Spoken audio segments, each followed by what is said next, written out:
Hello, this is Toby Anderson talking about a straw bale greenhouse I just recently finished, and the picture you'll see is 4 water bottles at the roof of the straw bale greenhouse.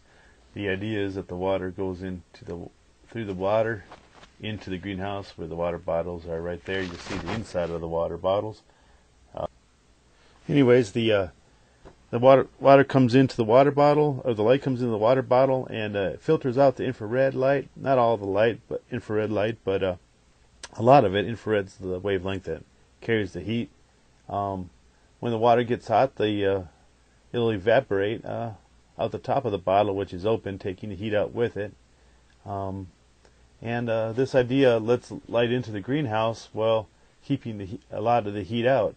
So in the desert, this is perfect. This last week we had 2 days that were 100 degrees, and it's still mid-May. So commercial greenhouses, which are all plastic, like the hoop houses, or smaller ones, which are glass or some type of poly glass, they're kind of expensive. And in the desert, they're more akin to a solar oven than a greenhouse. If you keep them humid enough, I mean, they'll work fine.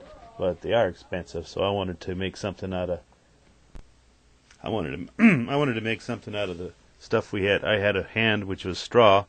It takes about one straw bale to make one of those panels. You see 2 panels there are straw. The one that's hinged down, and the one that's permanent in place.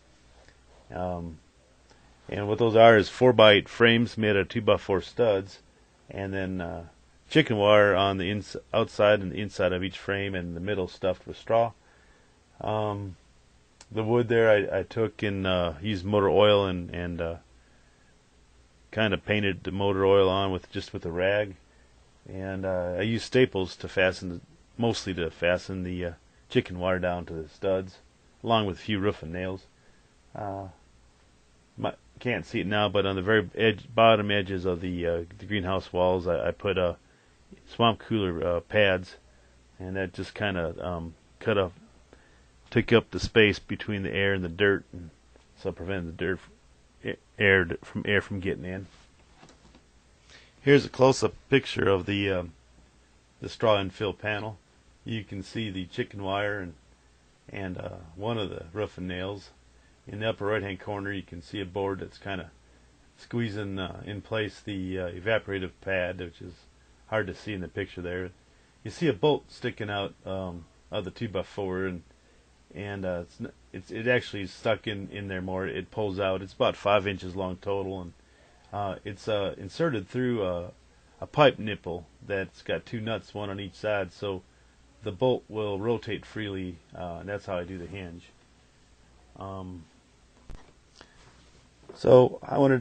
Here's a picture. I believe it's after day 2. It might be day 1, and the cantaloupe plants on the left of the stud going up, those are inside the greenhouse, and the plants on the right, they're cantaloupe plants and outside the greenhouse. You can see that the ones on the inside are about twice as big or more than the ones on the outside, and that's just after 2 days. So the greenhouse has done fantastically. Actually, today is the 3rd day. The greenhouse has been in use, and the tomato plants that you can't see here have just like tripled in size. So I'm very pleased with what's going on.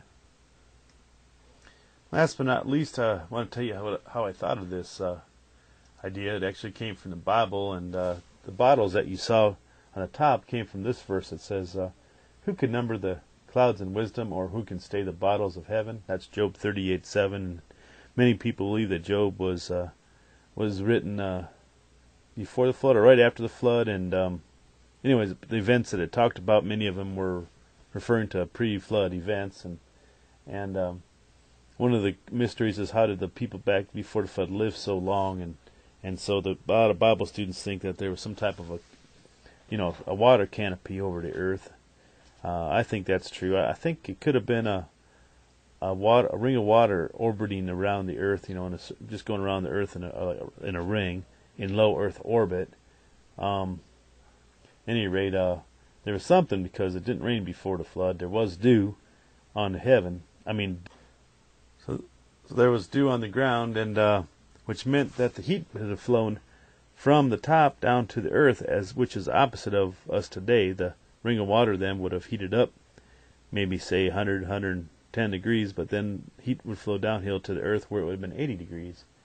Therefore, the clouds would have formed on the ground. The other verse that I'll use is Genesis 1:7, which says, "And God made the firmament and divided the waters which were under the firmament from the waters which were above the firmament, and it was so." Well, thanks. Bye.